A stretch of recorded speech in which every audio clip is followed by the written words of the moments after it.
And I was thinking of driving over here, if you take this as the core and this is the center, who is a part of that ag program, FFA, VOAG, I still call it.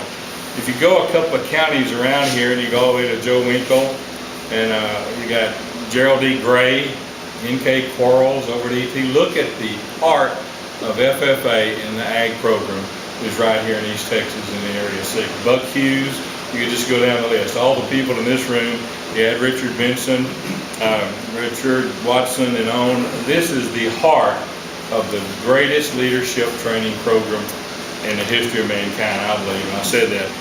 One of the things you want to do in life is get a friend like Burke Bullock, because if you got him as a friend, you're in good shape, and the other one is get Joanne Boyd into your press relations, and you're in good shape. But we all came here because of this man and what he's meant to us, and I would go back a long way to start my story, and it ends up with being a friend of this guy. In World War I, my grandfather, Joe Newton Roach, fought in France at the Maginot Line. And we saved France, and 1 million people died fighting in France at the Maginot Line. So he was in World War I. His name was Joe Newton Roach. He was named Newton after John Newton, who wrote what?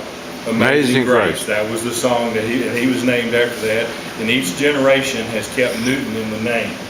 So he came back from World War I, and you know the GI Bill, he got 160 acres over at Alba at Salem. And he had 8 kids, and they were trying to save the school system at Salem. And the principal was a guy named Sterling Beckham. And he had been at Avery, and he was an ag teacher, and he was my mother's principal, and his wife, my wife-to-be, was my mother's first grade teacher. He was also my ag teacher. Oh, awesome. All right, and you tell him that name. Bill Pollard. Bill Pollard. So they're having to try to keep the school, so Mr. Beckham went out in the country in an old car, and Mother told me this, the model of it. And when he got to the Roach's house, there were 8 kids, and he wanted to say, any of them eligible to go to school, and if they're not, could we get them to come on into school anyway, because we're trying to save the program. Well, my grandfather, Joe Roach, had pneumonia and was dying. He couldn't breathe. They didn't think he would make it through the night. And Mr. Beckham said, you come over here and sit by the fireplace, and you get a rag, and you put some big salve on your chest, and you rub it in, and about every couple of hours, you heat the rag and put it on your chest. My mother credits an ag teacher, Sterling Beckham, with saving my grandpa's life, because she said if he hadn't put that salve on there and told him, don't lay down, you'll choke to death, sit up by the fireplace, and that's a true story. So I go pretty far back in the ag program, the ag ed program, and vocational ag. It's always kind of not aggravated me, but we give a lot of credit to the blue jacket, the blue and gold, and a lot of kids are better for it, but there's not a one of them, whether it be Fred McClure or anybody you name, that didn't have an ag teacher back there saying, come on, you can do it, go on. And this guy was our area supervisor at Sulphur Springs. My teachers were Sterling Beckham and Billy Connor. So we were at Yankees, and my daddy milked cows for Doc Walker. What did Doc Walker do? He was the ag teacher. We would go milk cows, and I'd ride the school bus into school, and they always got after me because I was always tracking in some green stuff. So we started out in 1957 milking cows for an ag teacher. So when we wanted to join FFA, Doc Walker quit teaching ag and went full-time in the dairy business. And Yannis didn't have an ag program. So Mother said, well, we're going to transfer to Sulphur Springs. You're going to be an ag. You're going to be an FFA. See, when we bought some cows in 1957, the ag teacher came out, castrated and dehorned. And isn't it funny we were having calf fries here today? They eat calf. And I sat up on the fence, and she said, you're going to be in this program. That's a good program. So Jack Gibson was the principal, superintendent at Yannis. He said, no, you can't transfer out. We got to have 150 to keep our school. And if you transfer out, we'll have to close the school because there were 4 of us, and that would put it below the 150. She called Mr. Beckham, and he did what he could. He said, you call Lindley Beckworth, who was the congressman between Sam Rayburn right over in the Wright-Patman area. And because he called Lindley Beckworth called Jack Gibson and said, no, you're going to let those kids transfer. So we transferred into Sulphur Springs, and there we began a relationship with that guy and Roger Arnold and all the rest of y'all that are so wonderful about this program. But the coordinator, the guy at the heart of this program, is this man right here and his home ec teacher and the wonderful job they've done. We all look up to Ira Black, and I'm going to tell the J. Udy story and then close with the Richard Benson story. But they don't come much finer than this guy, and he leads by example. He's not a big talker and he's not a loud talker, but if he whispered to you, you got it. Well, the J. Udy story, I called Jay, and he and I talked on the phone and email. I said, I'm going over to honor Ira Black with some ag teachers, and thank y'all. Thanks for inviting me and for doing this for my friend. He said, I got a story I want you to tell. I said, probably couldn't do justice to J. Udy. Y'all know J. Udy was in the Army from 54 to 58. What was he? He was a ranger. He was an explosive expert, and he blew up a lot of stuff. When he got out in 58, he began teaching. And T.L. Leach went to him the last day that T.L. Leach taught and said, Jay, you need to move into that area office. You need to be area supervisor. He said, no, I'm happy here. I think, was it Leveland, Turkey, wherever he was. He said, I'm happy right here. He said, no, you should be an area supervisor. So that got Jay to move in. Did he follow Scroggins? Whatever it was, anybody's got a better memory than me. Anyway, he goes to the state office in probably 80 or 82. And he said his heroes were Ira Black and Jeff Davis. They were both very dignified. If you look at Ira Black, he always had shined shoes. Now, he was an ag teacher, and he may have been out to the calf lot, but he always had highly polished, highly shined shoes. Now, I always say it's because he was married to a home ec teacher. He always had crispy, starched khakis, etc. So J. Udy's first state convention was, I think, 82 in San Antonio. And he was still finding his way around. He wanted things to go good. And they had the Thursday afternoon off, and they had fun night. So these guys were running it. Jeff Davis and Ira Black were always rooming together. And it was known that Jeff Davis kept it around hanging meat, 40, 45 degrees in the room. And Ira Black didn't like it that cold.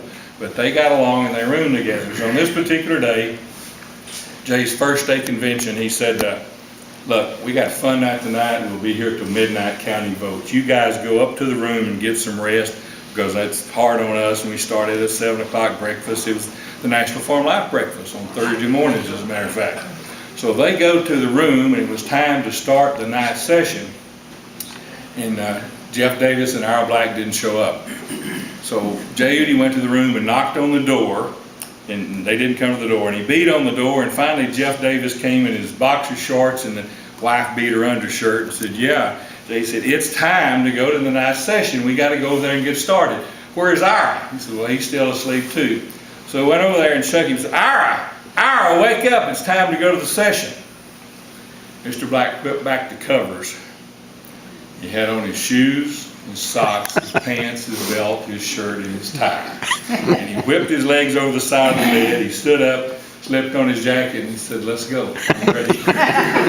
So he said to not just tell the story, but to ask you a question. Was it because you wanted to be ready, or because Jeff Davis was freezing your butt off in the room? But this man slept in his clothes and went to the night session. FFA member was always ready to go. He's always ready. This is like the Boy Scouts. He'll be prepared. But he set an example for me, for Mr. Becker and Mr. Connor, and I want to tell y'all this about Mr. Connor, and y'all know what he meant to me, and Appleton and the others.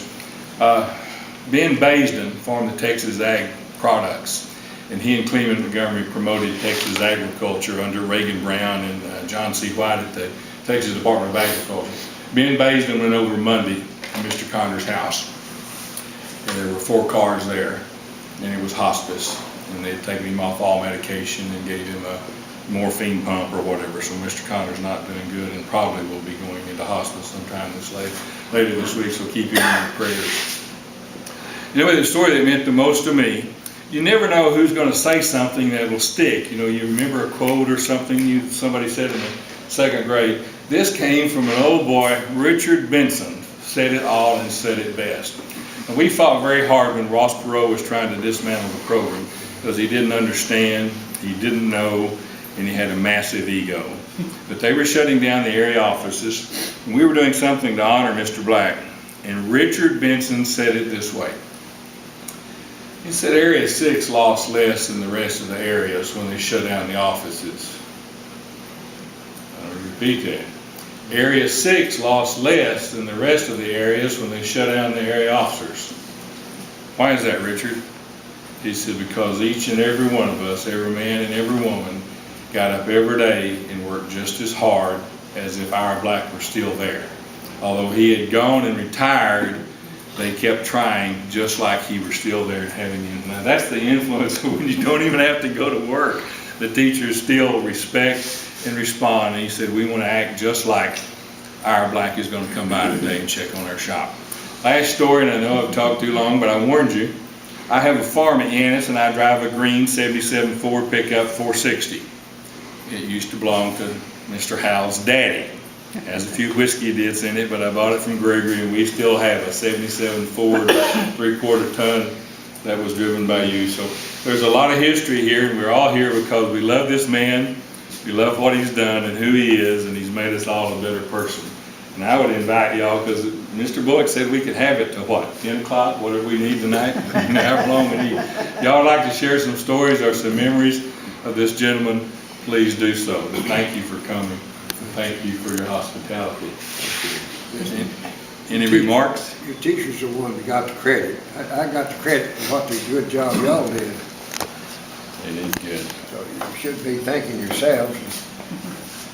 We all appreciate you because you're the one that made the program and kept the program going strong. Right here's the best part, man. There's a lot of young people in this state today that just came through the whole ag program. They're leaders in their home, their church, their community, and they were leaders because they went through the FFA.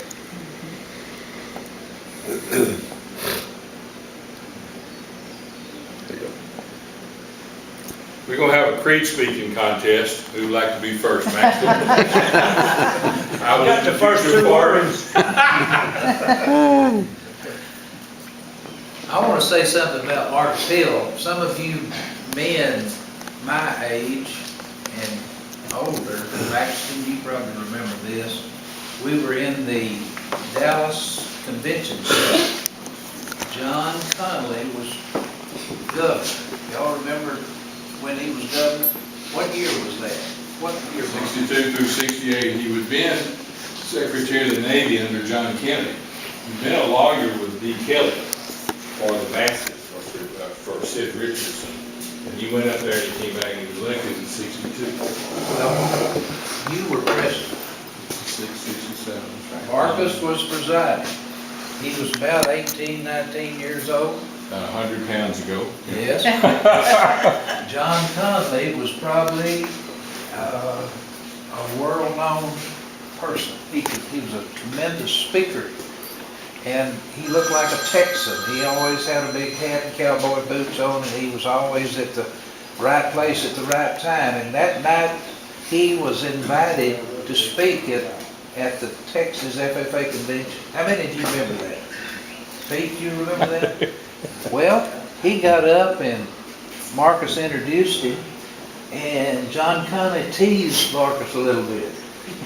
Well, he thought he'd cow down. Marcus teased him back pretty good. Well, here came Connolly back with a second tease about how high the mountains were in West Texas. You remember that, Marcus? Yep. Well, Marcus remembered how high 2 or 3 peaks were. And he said we had higher peaks than anybody else. I don't know how he said it, but he got the best of John Connolly that night. John Connolly, he didn't leave as a winner on that speech. Well, you're very kind. Let me tell you the rest of the story. I'm trying to write a book called Pathways to Success, A History of the Texas FFA. And Stan Ray said, well, who'd read it? And I said, well, nobody if we don't write it. But there's a lot of stories of how people got to where they are because of FFA. And Connolly had been shot in the motorcade with Kennedy, and he was speaking. See, that wasn't our first time to cross paths. He spoke at the old settlers reunion in Quitman, Texas, you know, where they had the rides and all that. Well, I've never met a stranger. I went back there. Hi, Governor Connolly. I'm Marcus Hill from Ennis, Texas. I was 12 or 15, whatever it was. And this was in August after he had been shot in November with Kennedy. He still had his arm in a sling. I think it was this arm. And I went back there and talked to him then, and he spoke at our old settlers deal. I always thought Connolly was really a Texan, really successful. We met with Jimmy Dean one time when Connolly spoke at the Dallas Ag Club. And I said, well, aren't you supporting John Connolly for president? He said, no, he studied too long under Lyndon Johnson. Conley was quite a guy. He died with pneumonia. Last story, and this will be in the book. Y'all need. I'll give all of y'all copies. I'll probably never get it written. But John Conley and Ben Barnes got into that real estate boom of the 80s, and they went bankrupt. They were bankrupt. They liquidated saddles. They liquidated everything except their house and how many ever acres and a couple of cars. So Red Duke was there. Now who knows Red Duke and why he was famous? Red Duke was the intern at the Parkland emergency room when Kennedy was shot and when he went in there with his head blown off. He wasn't the chief doctor, but he was an intern. And he and Conley became friends, and I think he treated Conley. And he had a TV program. Red Duke took care of Don Jobs when he got thrown off the horse and his back was broken. Anyway, they had the auction, and they liquidate salt and pepper shakers. When you go into a bankruptcy auction, Conley turned over his library, turned over everything. And he had a rifle that was given him to by the Shah of Iran, if I remember it correctly. He really liked that rifle, and it was unique because we were friends with the Shah, America was. Red Duke bought that rifle. It's like $5,000, and he took it over and gave it to Conley. And it was the first time at the auction that Conley cried, because Red Duke said, I want you to have this rifle even in your bankruptcy. So yeah, I appreciate you remembering that. I appreciate you. Do you not forget anything? Nothing like that. Conley was my hero and a great guy. Equally great as this man here. If y'all would like to share our Black story, please do so, or Mrs. Black. You know, she was our home ec teacher. And both my sons were in FFA, and Brandon was a state FFA president. But they took home ec, FCCLA now, because they get to hang out with additional good people. Anybody want to add anything? Marcus and Brandon are the only father-son state presidents of Texas FFA in the history.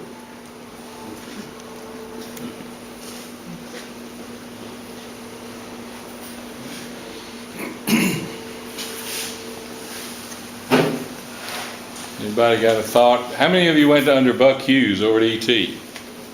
Yeah, N.K. Quarles, Gerald E. Gray. I still have the parliamentary guide written by Gerald E. Gray. That's where Connor went. Mr. Beckham went to Sam Houston. He was down there with Hunnicutt and that group. Mr. Black, you got anything else to add? Give me credit for a lot of things you should be giving yourself. Oops, sorry. You're the one that did the hard work. It all got recognition to the FFA and BOAG program. And I want you to know that you did an excellent job. It made me look good. But it wasn't me that did the job, it was you. You're probably right that we did the hard work, but it was the inspiration and the push that came from a higher level. And that support that we knew we had in the local system, even from a higher level, that made a big difference. Yes, one thing I remember, and I was very, very, very young, is that at Mount Vernon we had not had any superintendent support. We had a program, a strong program, because of Mr. Stretcher, but the superintendent was not a supporter. And I have no idea what the situation was, don't have a clue. But Mr. Black was making his rounds, and he come back there and said, how's things going, one thing and another. And it was about the time Mr. Stretcher left or passed away, or anyway, he was moving out. And of course, you know, it was a time of change, and whatever was going on, I didn't like it. And it was kind of against policy. And Mr. Black come through there, and as usual in his low-key tone voice, said, you know, what's going on? And I told him, he said, that'll be fixed. Well, nothing was ever said at Mount Vernon, but amazingly, it wasn't a very short period of time that situation was fixed. And it was nice to know, because as we went through the years when your position disappeared, that right and wrong, you know, it got pushed aside. And the strong background we had, and there again, I could remember many times in our area meetings after the area supervisors were let go, how ours, we'd get all of our business done, and we'd be going out on Friday afternoon, And then those other people was in there scrapping and fighting and talking about waiting 2 or 3 more hours before they got out because they didn't have a clue what was going on. And like I say, our meetings just kept on right on schedule. Boom, boom, boom. We knew what we had to do, who had to do it. I don't know if y'all know or not, but there's a bill, but don't record this, that would make too much, no, we'll have to delete that. There's a bill before the legislature to raise what I still call vocational funding from 1.35 to 1.6. They need y'all to write some people, it looks like it has the right support, but wouldn't that be good to get it from 1.35 up to 1.6? We tell them welding rods are not cheap and the things that we do and what this program has, so we're pushing to get that funding increased. Well, I'll say something. Mr. Allen, this is Bruce Hunnicutt. How are you doing this morning? I never knew him as Ira. Whenever I grew up, I was a little kid in Daphne Prairie, staying with my grandparents who lived right across from his mom and dad. We all, I knew him as Mr. Allen, and that's all I've ever known him as. And I will tell you, I feel like whenever I got out of school at Stephen F., I didn't go to ET. I went away from where all my other classmates went to get away from them, I guess. But anyway, I went to Stephen F., and when I got ready to graduate, I called him. I said, I'd like to go to work in Area 6. And so there wasn't but 1 or 2 openings available.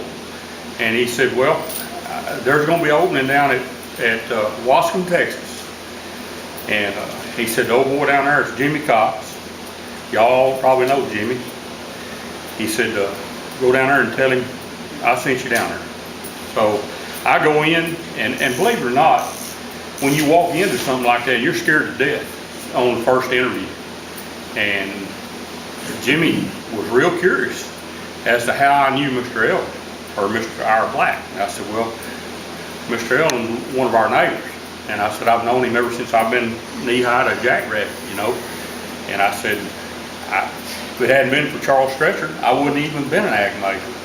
But whenever I got time to get a job, I feel like this man right here had more influence than anybody because I put him down as a reference. And when you get him, the area supervisor and can give him as a reference, it makes a big difference when you walk into an interview. And I wanted to thank you, Mr. Elder, because you helped me get my career going and allowed me to do things I wanted to do the rest of my life. And it was because of this fellow sitting right here. Tell you one thing that made us have a good program. Our people in the state office really back you up. I don't care what you did, as long as you were correct, that they'd back you up to limit. And I know one time I was working, I was going to stay out, I'd go out and stay usually a night or two, and then come back to the office and come home. But anyway, I had to visit down in East Texas here, and I visited school, and I'll tell you what, I got down there, and the teacher showed up down there after a while, and so he finally told me what he does. Said, Mr. Black says, I haven't told you, I haven't sent you a letter or anything, but said, I'm teaching a 2nd grade math class. So anyway, I went back to the superintendent. He's teaching that in another class besides his ag program. And his shop was, I'm telling you what, it was horrible. He had an old incubator, and he'd been hatching some chickens, had all those old shells where those chickens had come out on his work bench, and you can imagine how they smelled. And I sort of raked him on the coals a little bit about cleaning up his shop, and so I went back and sort of talking about the program with the superintendent, and he came back, well, the new broom always sweeps clean, Of course, I'd been probably 10 or 12 years already, but anyway, he had been a member in the legislature, and he thought he's still in there, I think, because, man, he chewed me out. You won't believe him. Area Super's got a lot of chewing out, I can tell you for sure, but anyway, this particular one, he really raked me over, and I came back and I called Mr. Hurt. I said, Mr. Hurt, I said, you've got one school in my area that I'm not going back anymore. Oh, what in the world's the matter? I told him what happened, you know, and I said, now I sat there and took stuff. My dad would whip me today if he knew I sat there and took that without taking a punch at that old boy. But anyway, we went on. He said, you just forget about it. I'll take care of it. Well, that's the kind of leadership we had in the state office. Within 2 days, George Hurt was up there at that school and telling him, you know, if he didn't straighten out, he'd cancel his ag program. And about a month later, he sent J.A. Marshall up there to check it. So, I mean, that's the kind of support you got that made a good ag program. You had the strength from the state office, and those people would back you up as long as you were right, trying to do the job. I guarantee you'd get backed up.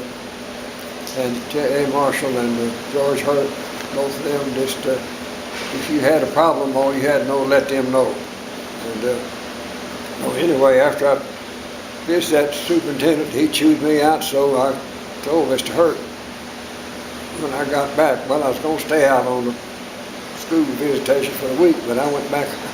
I couldn't see it. I couldn't stand to face another superintendent, so I went back into the office. And so I called Mr. Hurt and told him, I said, Mr. Hurt, you got a school in my area. I'm not going back again. What's the problem? So I said, well, I'll write you tomorrow what to run into. And I did. And I wrote the guy a letter, the superintendent, and about what, you know, what we did and all that type of thing. And well, I mean, George Hurt got a copy of that, and time he got a copy of that letter, he was on that way to that school. And he said, I think you can go down there now and everything will be fine. So I didn't go down there for about 6 or 7 months. Finally went down to that school, and boy, I was treated different, I can't guarantee you that. But that's the kind of leadership that we got from state office, and that makes all the difference in the world. If you know you're going to be backed up if you're right, then you can put on a good program.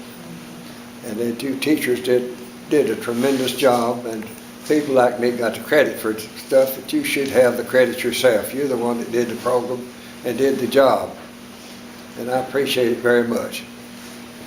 And one more thing, Mr. Black, if you would. You were in the Navy, and when you got out of the Navy, you went to ET. You remember who you were in the class with, the nurse from Sulphur Springs? Yeah. Mrs. Downs? You want to tell them what you told me one day, a couple of years ago, about you and Mrs. Downs? He said, we were the 2 smartest ones in that class. She became our school nurse, and I think he finally said you beat her in the end by like 1 point or something. I forget the class. She was already a nurse, but she wanted to major in biology. And we were taking cytogenetics under her course. She's a red-headed teacher that I'm telling you what, time that second bell rang, she already had that blackboard covered up, and you better have it in your notes. and so me and Melinda Downs that she's talking about, she was a nurse, but she was trying to get a major in biology. And as the first year I got out of the service, and boy, my attitude was different than what it was when I went into service. Before I went into service, if I got a B in the course at college, man, I was tickled to death. But when I came out of the service, if I didn't get an A, then I wouldn't know why. But anyway, we worked a lot harder, and Linda Downs and I were in this class together in this cytogenetics. And I tell you, that red-headed teacher, now she was some kind of a teacher. And she put it on first class, make a doctor. And they was taking that pre-med course. Taking that course for pre-med, and before that course was over, there's about 7 of them had dropped out to keep from having a failing grade or a low grade on their record. So that's what Melinda Downs was fighting the first year I came out of the service. But my attitude was sure different when I came back. I figured, Lord, as long as I'd been through there, and I never went into combat the 4 years I was in the service. But some of those airplanes I was riding was worse than coming into combat. I tell you, we got a bunch of, I worked in a test pilot school in San Antonio for a little over a year, and we got some Chinese in there to train for test pilots. And I'm telling you, the first time I went up with a Chinese, he completely missed the runway. So that's some things we had to put up with. Of course, we was getting well, it wasn't combat, but we was getting a little extra pay for flying. And I said, well, you earn it when you flying with those Chinese. I tell you what, oh boy, I'm surprised they ever got out of cadet school. But we had put them in that test pilot school, but I made one trip with one, and I didn't never see him anymore. I don't know whether they kicked him out of that or what, but I never did see that Chinaman anymore. But anyway, I spent about I guess a year, a little over a year in this test pilot school, and we were training test pilots, and they were every plane that we had at that time. We had some, and they had to get so many hours in each one of them. Of course, we didn't have the old big ones in, but we had the B-17, B-24 is the biggest thing we had. Had fighter planes, 25s, 26s, and those big ones anyway. We were in charge of the airplane that we flew. And the pilots that were in training told them that if one of the flight engineers told them something to do, to be dang sure they did it, that we was in charge of that airplane. And some of those old boys, they didn't like it because they was a pilot, and we was just an old enlisted man out there as a flight engineer, trained well on one airplane, and I flew on B-25, was the one I was on all the time, and anyway, when those test pilots were supposed to check out on every plane we had. But sometimes some of them had a real hard time, and if old Major Rourke hollered, "Black, get your parachute," I knew somebody's in trouble. And I knew we was going up and he was going to stay. When we came down, it meant he's going to stay or he's going to be washed out. When we land down there, old Major Rourke, he's in charge of that test pilot school, and so when he came out, told you to get your parachute, take one up, you know he's going to be in or he's going to be out when you hit the ground. And he'd land and sit there a minute, looked him down, wouldn't say a word after we got back, landed on the runway, and he'd finally look around at me and he said, "Black, what about it?" I said, "What are you talking about?" He said, "Would you go up with this old boy, but just you and him by yourself?" I said, if he didn't like it at all, I said, "Well, I'd go with him if you ordered me to, otherwise I wouldn't." He looked at that old boy and said, "You washed out." But anyway, we had a good time in that thing. We flew in that test pilot school for a little over a year, and then they closed it down and left me and one friend to take care of all those planes, pre-flight them, test them every morning, have them ready to fly out. And me and George Raleigh, a good friend of mine, stayed there for about 6 months till we got, just the two of us, till we got rid of all those planes in that test pilot school, shipped them out somewhere else, and we had to test flight those things every morning. And what made us unhappy, they kept us over there to do what I said on those planes, and they sent all the rest of them down this replacement center. Well, about 3 days later, somebody came over and said, "You know where those boys went that's been flying flight engineers that shipped out from y'all?" I said, "Had no idea." I said, "They went over to the replacement center."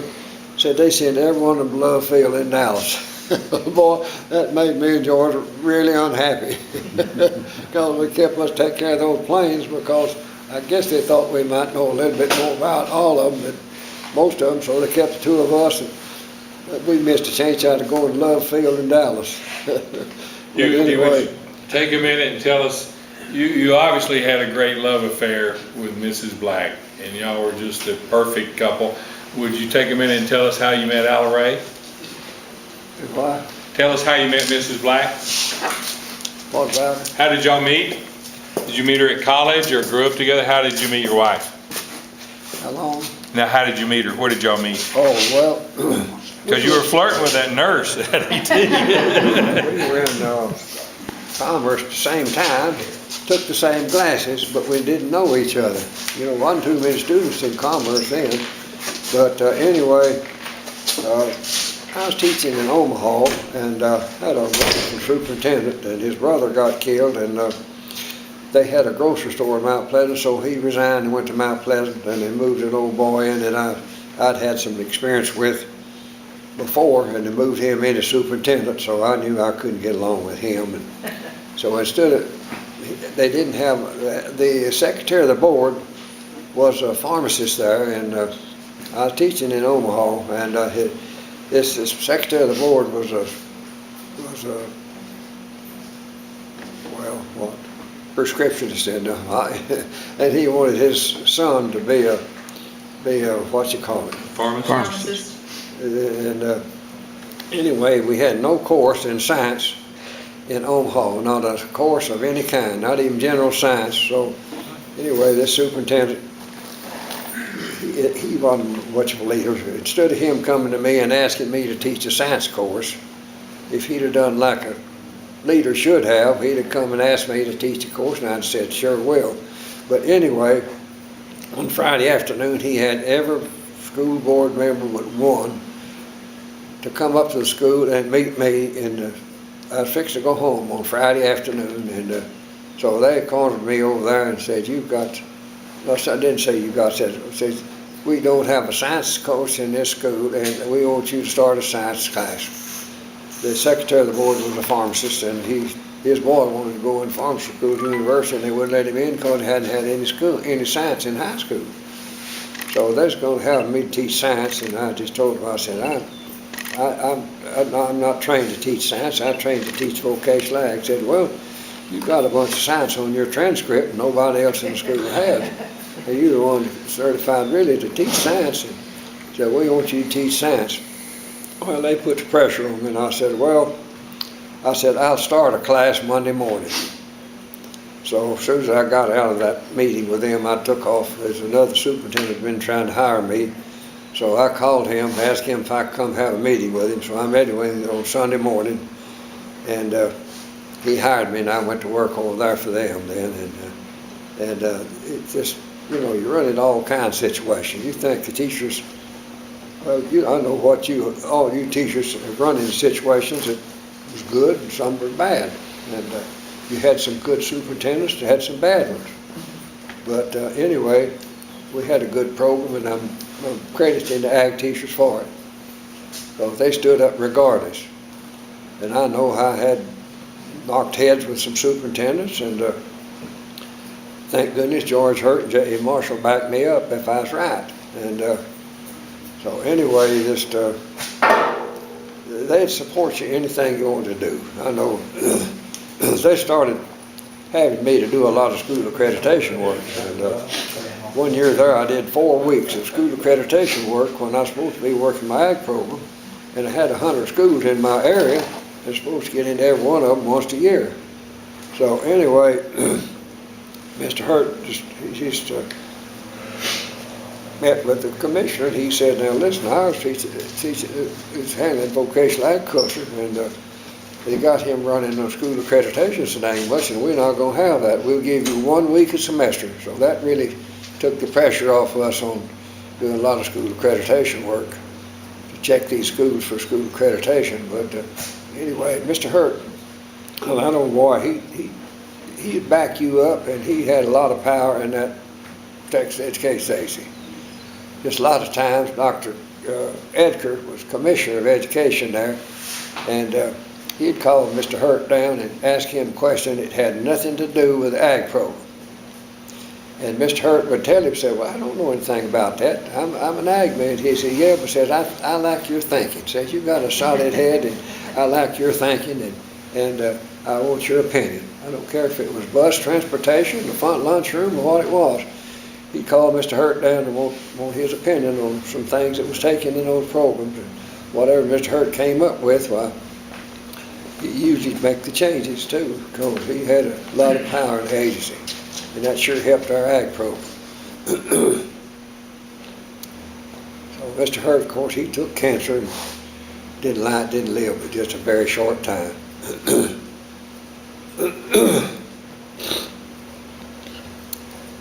But you know, I was counting up one time one of our staff members that died with cancer. And over half of our staff members died with cancer. And so that lost a lot of our leadership. Let's see, we lost Walter LeBay in Plainview, we lost Phillips in Waco, we lost Billy Lyons, we lost, let's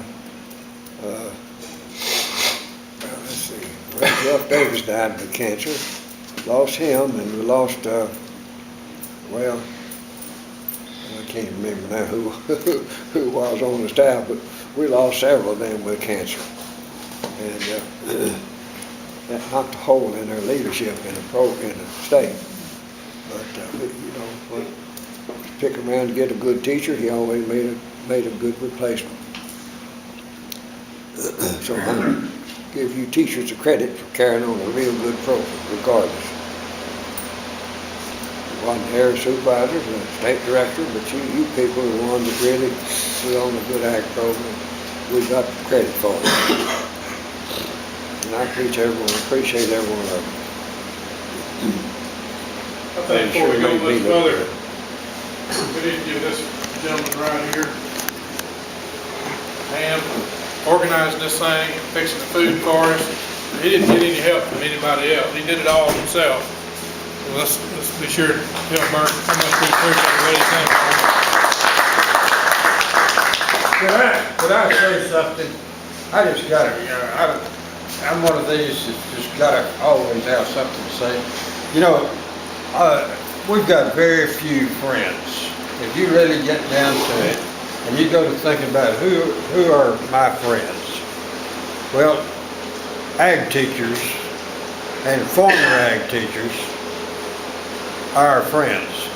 But a special friend that I have in Burke Bullock, and I tell you what, and I've told him this before, I could probably count on one hand the kind of people that I could call on if I picked up the phone at midnight and I called Burke. I said, Burke, I need you over here in Mount Vernon.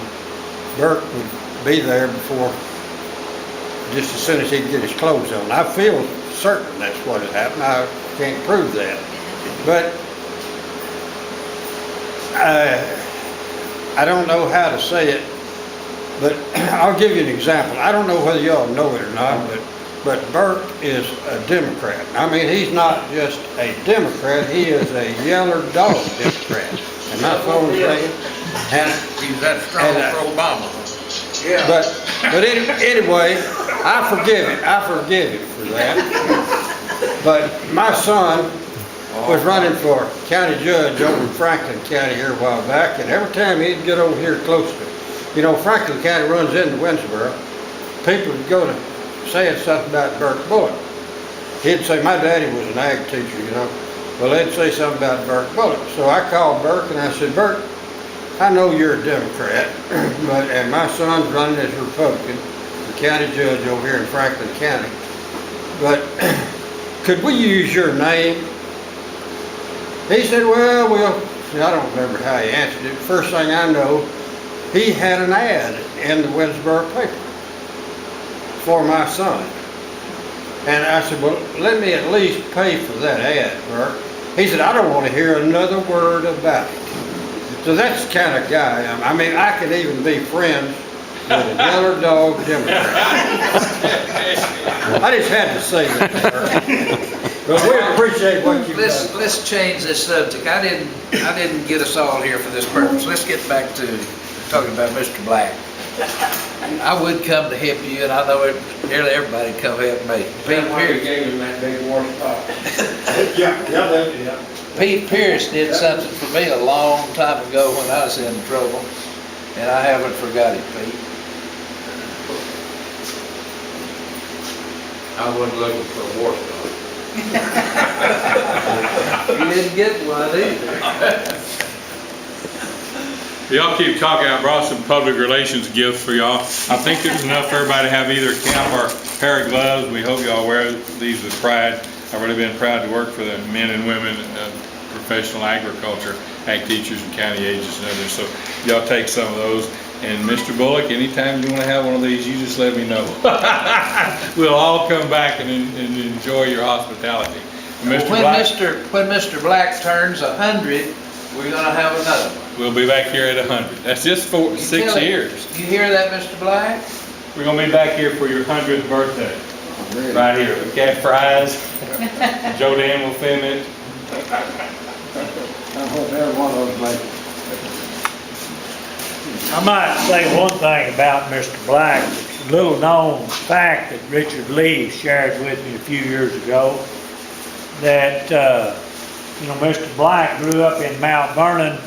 Somebody asked Richard what he needed to do, and he said, do just like Ira Black and make an ag teacher. And that passed on down then to me, and then to David and Bruce Hunnicutt. So we have 4 here today that were county pupils following behind Ira Black at his high school. I'll head back to town. You take care. And thank you for coming out today and hanging with us. Continue to teach and inspire us and mentor us. You know we love you so much. You take care. Man, I'll find out that guy's name and give you a Okay. Okay, because they've got like 60 acres right there by you. I think they bought half of that or something. Get together and make a picture of this whole group. How about that? Could we get a group picture of everybody? Because there's a lot of history here. Amazing. With the guy, Jimmy Carr. Yeah. Let me move this paper, Mr. Black. We don't move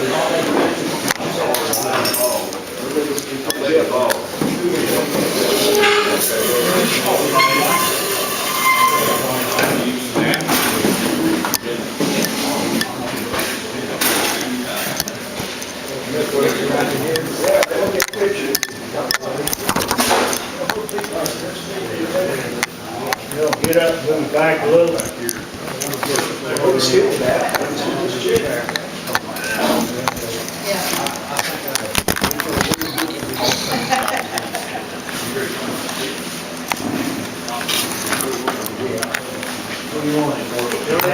Getting this somewhere. You automate that piece of equipment? Huh?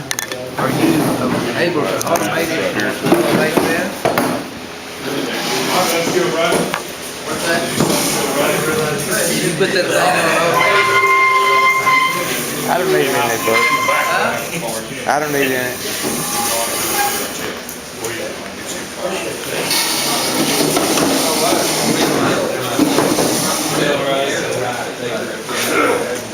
Oh, this'll work. Is this everybody? What are we doing? Get Pete, we got a picture. Okay, let's make the picture. Everybody in, on the west end, come down here, please. We're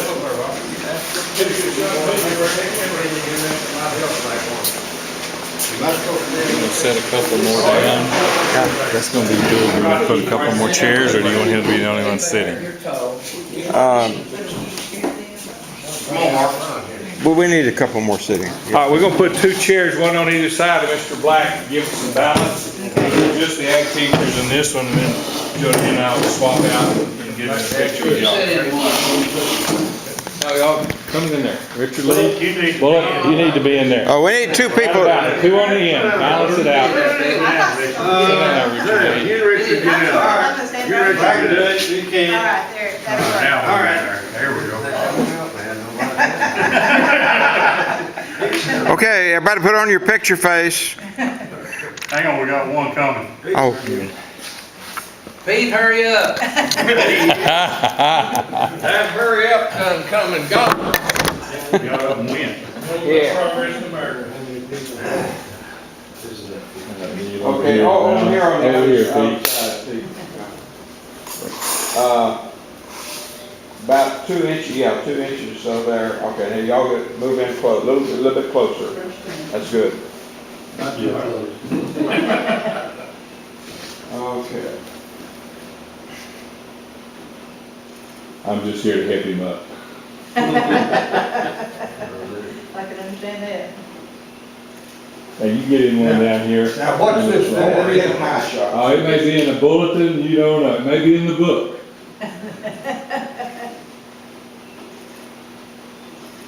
Okay. Just hit the button, everything, refocus. It's halfway down, let's just focus halfway down. You can get right in there by right here. Boyd, you come here and sit right here. No, Have this on. I'll let you have it. Leave that hat on until now. Leave the hat on. That's for every country. no, in Texas, you know where you're at. Am I not pushing hard enough? There it is. Let me get one more. Now, you've been trade places. Send it to me and we'll put it in the book. Mr. Black was the founder. That'll work. Yeah. Cornerstone. Everybody look good now.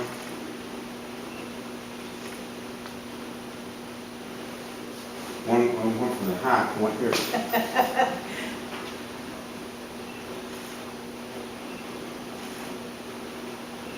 Thank y'all. The camera has to. Now, before you leave, we meet at Ore City.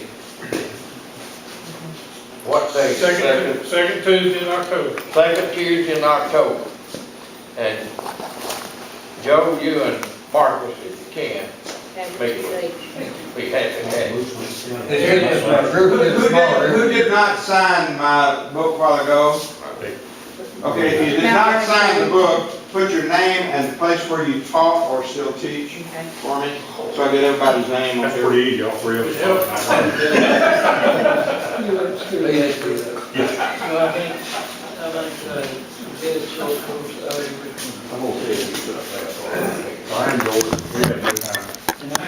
Marcus, you think it'd be all right with this, That's gonna be like three. I couldn't get up, I couldn't get up. I can't either. You know, you can put a handhold there on the wall. I'm gonna put a rope, I'm gonna put a hole in the rope.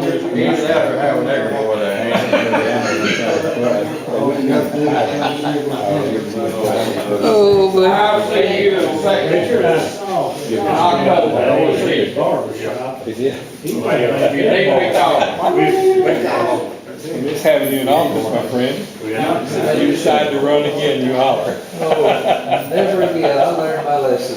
Well, thank you. I went to see them. Thanks for all you do. I Right now that we know that. You can come back. Now we got the directions.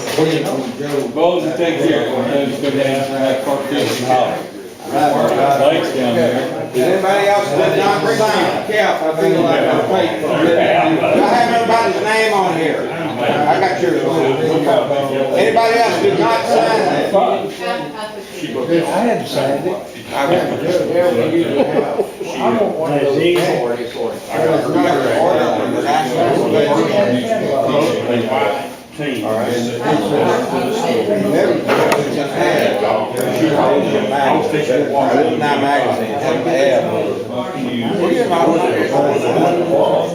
And she called, she runs the convention. She come back in an hour.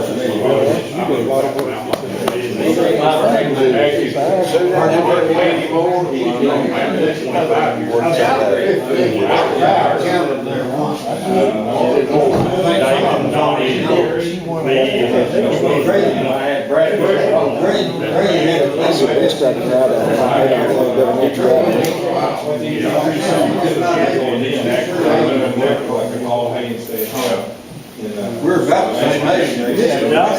Good to see you. Will the time ever come when you decide to give up teaching? It's not gonna be long. I hope you hit that. Somebody said when you get out that way.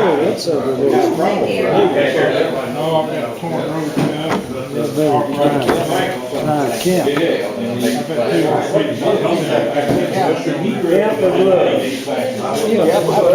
You may need those gloves. You won't even be able to Get in that picture or two. That's what I need, cleaning those big trees. I gotta help that boy. I told him, I said, I'll tell you one thing, I'll help you prune some, and I'm not picking up the limb. You'll have to be picking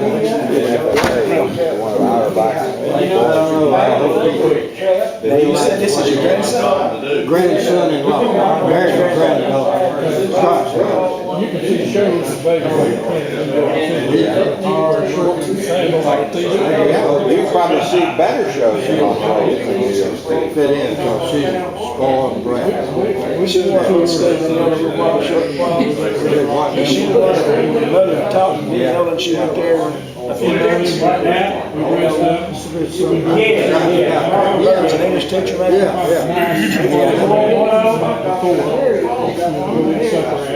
Here's one. Yeah, he got I've been there, high insurance on this company.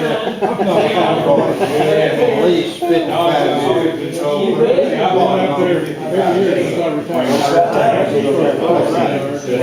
And Scott, Well, you better, you get to go back when they went out there.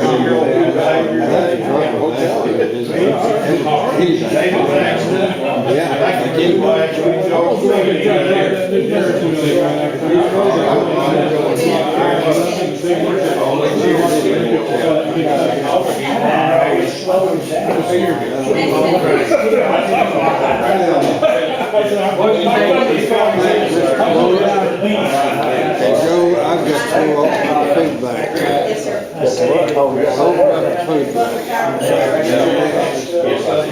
We opened late on Thursday, those weren't getting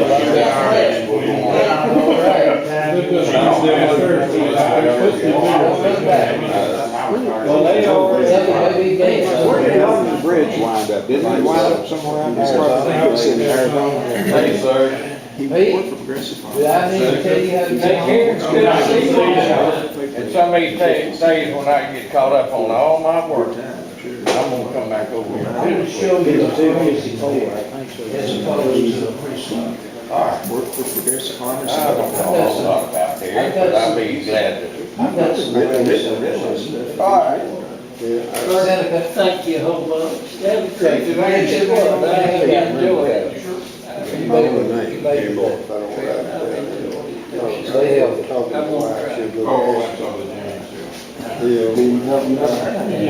What's that?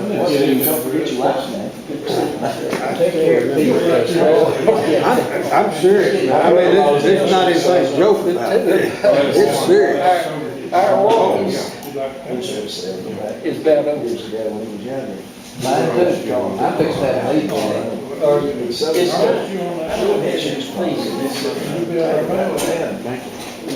What list is that?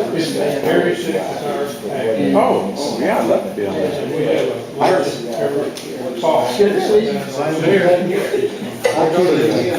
You can go with us. I go to the.